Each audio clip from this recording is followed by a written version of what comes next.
I'd like to transition a little bit into another topic as it relates to whole life insurance, policy design, and flexibility. For the folks listening that are like, okay, I've been on this journey learning about infinite banking. That's the most, say, popular term, and I think that's what catches a lot of people's attention. This idea that an everyday person of any age group, any people group, could essentially become their own bank, establish their own tax-free family banking system. These wonderful terms that I think really resonate with folks. And then they go in this journey of YouTube and social media, reading books. What would the Rockefellers do? The And Asset, um, Nelson Nash, Become Your Own Banker. That's one of the classics. And a few others out there. Not a whole lot of books. Again, we're talking a handful of books on Yeah. this very topic, like a handful. So there's only so many books you can read, and there's only so many people you can learn from in this particular space. And I'd like for you, now that you've been doing this since 2013, so we've got 13, 15 years in the books, Y- being in the industry Yeah. roughly. So, Yeah, for the niche, got my yeah. math I right? mean, 2011 started, but yeah, as far as the niche, like whole life cash value, Over a decade. 2012. Yeah, well over, yeah. Yeah. Yeah. So in that time, what are some key Yeah. foundational, principles you've been able to see as it relates to the insurance company that we choose, Hmm.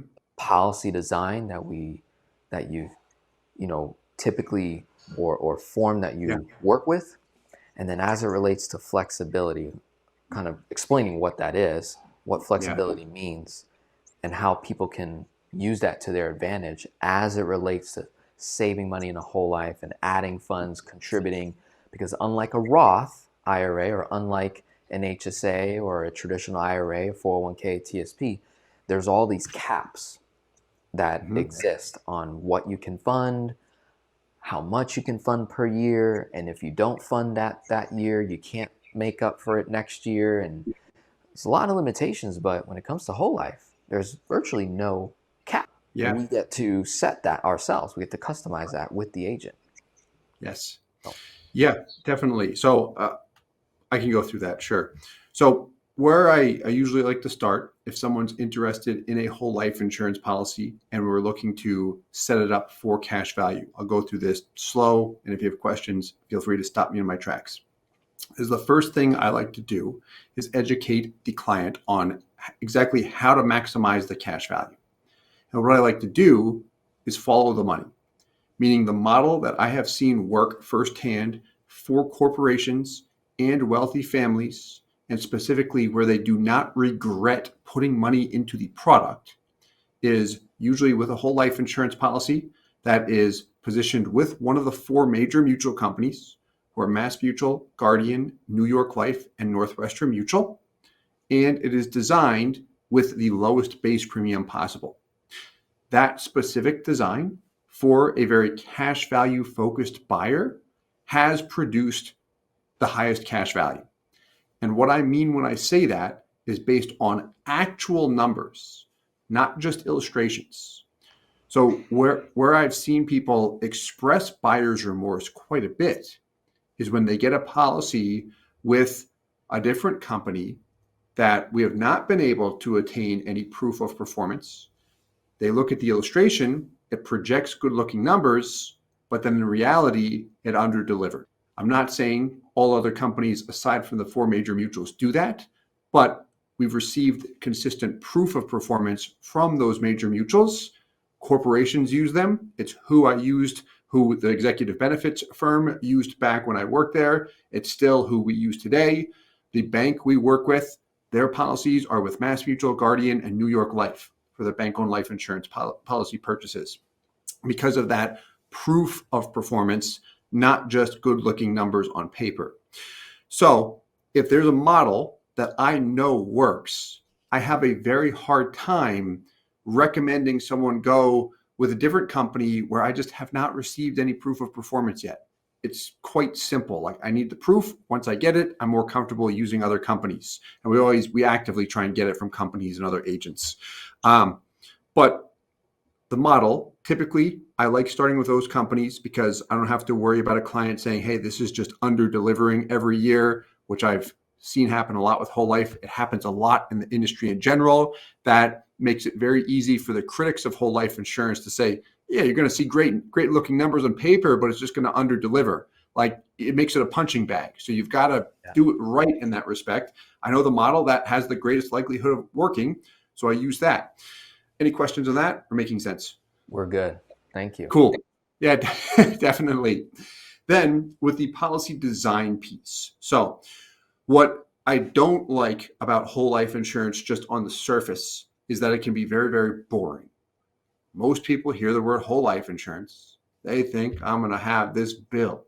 I pay the same amount every month, every year. It's the same thing. If I miss a premium payment, the policy will lapse. Oh, what if I can't pay it? All that stuff. So how you can prevent that from occurring is setting up a policy to say, as you said, be flexible. Right? So with a life insurance policy, if you're going to pay $1 into it, you, the policyholder, can choose where that money goes. It can go toward your base premium or toward your paid up additions rider. The short version of that is PUA rider. Base premium dollars typically build zero in cash value in the first year, sometimes the first and second year, depending on the company and product, whereas PUA dollars show up in cash value. It's usually between 95 and 98% of the PUA deposit I make shows up in cash value immediately, begins to compound. That's what people do when they're interested in cash value. So where the flexibility comes into play, it does depend on the company, as all companies have different rules. But generally, what you can do is set up a policy where I'm only committed to the base premium, and then PUAs can be adjusted or added at leisure.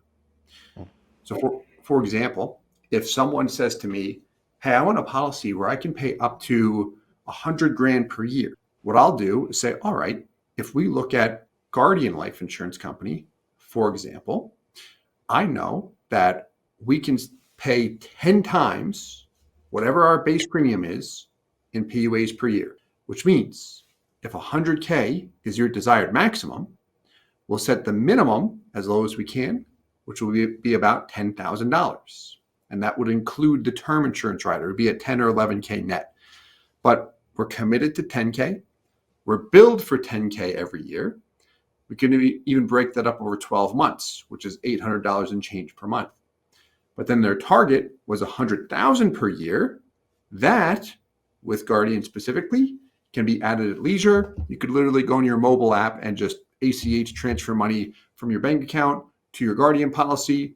Boom, throw it in. There's no limit to the number of PUA payments over the course of the year. We just set that maximum, which is referred to as your MEC limit, at $100,000 or higher if they're going to fund for a long time. But Guardian lets you commit to a minimum amount and add more money at discretion at leisure. Not all companies allow you to do it at leisure, but that's what we would do. If somebody's paying $100,000 per year, we'd set the minimum at 10. If they say the maximum I want to pay in is $10,000 per year, we would set the minimum at about $1,000 per year. So now they're committed to that with the ability to add the other $9,000 in PUAs. And sometimes the minimum ends up being a little bit higher than 10%, maybe it's 10.5% or 11% with a term rider and such. But the point is, we want to reduce the obligation as low so it never feels like a burden to them, and they can add extra money at their discretion. Now you've taken that old boring bill out of the equation and made it a flexible savings asset. And the money that they add at leisure, they see that show up in cash value now, and they like it. And also enhances the long-term growth, which makes it even better. Right. Right. So to get even more technical, and this is for the agents watching and those that are aspiring to become agents, and they're, learning about the different companies. So we're talking about Guardian Life, which is one of the top 4 companies that you like to use and have the actual performance and results, and it's company I personally have a policy with and have been using for years with my clients. Um, in that first year, when funding a policy in that example, we can even use the smaller example, 10,000 a year with a base of just $1,000. And once it's all said and done, when you add the term and the PUA costs in there, maybe it's a few $100s more or $1,000 more, if that, on top of the 1,000 that you're minimally required to do in order to max fund up to 10. So you set the minimum requirement so low, Yeah. and then you've got all this space to grow with the policy. Now, specifically with Guardian, can you talk a little bit about in the first year and Yep. also The over the nuances. years of the policy when it comes to paying 10,000 a year? Like, can I, if I go less, what happens if I don't fund, a Yeah. certain amount over a certain period of time? How flexible are we talking? What Yeah. limitations exist? Yeah. Good question. So I can break down the nuances and we can focus on Guardian. If you want to talk about Mass afterwards too, we can do that too, as they can be even more technical, but we'll stick with Guardian. So Guardian as a company, PUAs can be added 100% at your leisure. We already talked about that. That means you log on your online account and send a check and just throw PUAs in whenever you want, which is nice. Now, as a company, in the first policy year, they will allow a policyholder to pay up to 50 times the base premium in a PUA deposit. That can be upfront or over the course of the year. They'll allow that to be illustrated.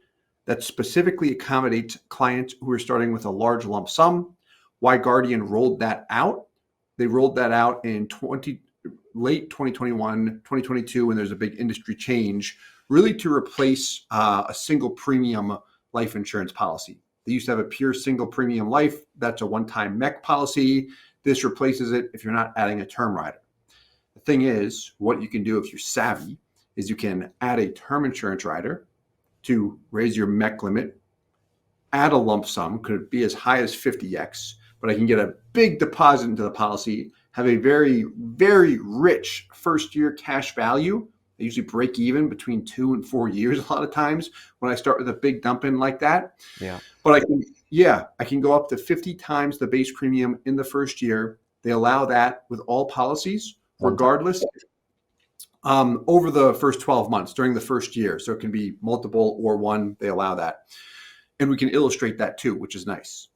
So in the first year, up to 50x, Guardian will allow that, whether I have a term insurance rider attached or not.